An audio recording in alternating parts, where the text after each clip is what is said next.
के बिलासपुर में कपाल मोचन मेला लगेगा। महर्षि वेद व्यास की कर्मस्थली पर कपाल मोचन मेला लगेगा। तो वहीं बता दें कि 11 नवंबर से 15 नवंबर तक ये कपाल मोचन मेला चलेगा। 8 लाख से 10 लाख की संख्या में श्रद्धालु पहुंचेंगे। कपाल मोचन और श्री आदि बद्री मेला को लेकर बैठक भी हुई है। बैठक में पुलिस प्रशासन और अधिकारी मौजूद रहे और बैठक में दिशा निर्देश भी मेले को लेकर दिए गए हैं। सारी व्यवस्थाएं इस बार हमने चुनाव के दौरान ही सभी संबंधित डिपार्टमेंट्स को कह दिया था कि वो पहले से तैयारियां रखें। तो बेसिकली रिपेयर मेंटेनेंस का जो भी काम था वो पहले कर लिया गया है ऑलरेडी। और कुछ टॉयलेट्स के नए ब्लॉक्स जो अभी आपने पीछे देखे वो बना दिए गए हैं, महिलाओं के लिए अलग से, पुरुषों के लिए अलग से।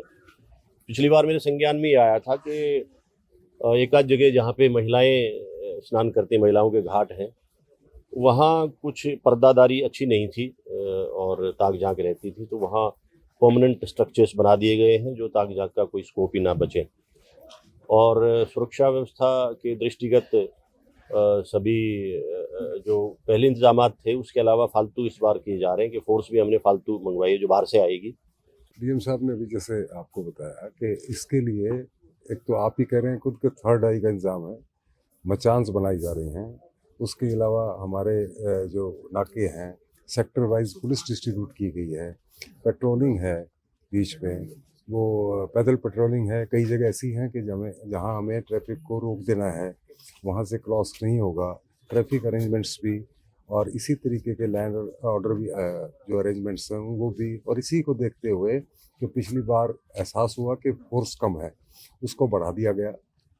और फोर्स जो है जितनी यहाँ लगेगी उसके अलावा भी हम इंतज़ाम रखेंगे कि किसी भी प्रकार का कोई भी लैंड ऑर्डर में गड़बड़ ना हो, किसी भी आने वाले मेला में व्यक्ति को कोई भी परेशानी। यमुनानगर के बिलासपुर में कपाल मोचन मेला लगेगा। महर्षि वेद व्यास की कर्मस्थली पर कपाल मोचन मेला लगेगा। तो वहीं बता दें कि 11 नवंबर से 15 नवंबर तक ये कपाल मोचन मेला चलेगा। 8 लाख से 10 लाख की संख्या में श्रद्धालु पहुंचेंगे।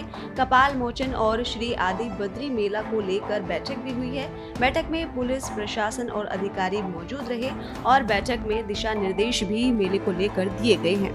सारी व्यवस्थाएं इस बार हमने चुनाव के दौरान ही सभी संबंधित डिपार्टमेंट्स को कह दिया था कि वो पहले से तैयारियां रखें।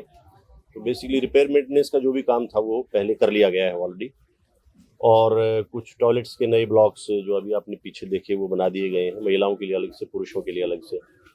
पिछली बार मेरे संज्ञान में ये आया था कि एक आध जगह जहाँ पे महिलाएं स्नान करती, महिलाओं के घाट हैं, वहाँ कुछ पर्दादारी अच्छी नहीं थी और ताक झांक रहती थी। तो वहाँ परमानेंट स्ट्रक्चर्स बना दिए गए हैं जो ताक झांक का कोई स्कोप ही ना बचे। और सुरक्षा व्यवस्था के दृष्टिगत सभी जो पहले इंतजामात थे उसके अलावा फालतू इस बार किए जा रहे हैं कि फोर्स भी हमने फालतू मंगवाई है जो बाहर से आएगी।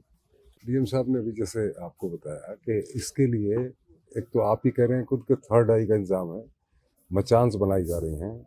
उसके अलावा हमारे जो नाके हैं सेक्टर वाइज पुलिस डिस्ट्रीब्यूट की गई है, पेट्रोलिंग है, बीच में वो पैदल पेट्रोलिंग है। कई जगह ऐसी हैं कि जहाँ हमें ट्रैफिक को रोक देना है, वहाँ से क्रॉस नहीं होगा।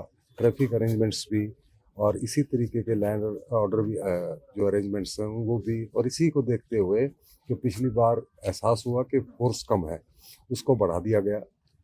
और फोर्स जो है जितनी यहाँ लगेगी उसके अलावा भी हम इंतज़ाम रखेंगे कि किसी भी प्रकार का कोई भी लैंड ऑर्डर में गड़बड़ ना हो, किसी भी आने वाले मेला में व्यक्ति को कोई भी परेशानी।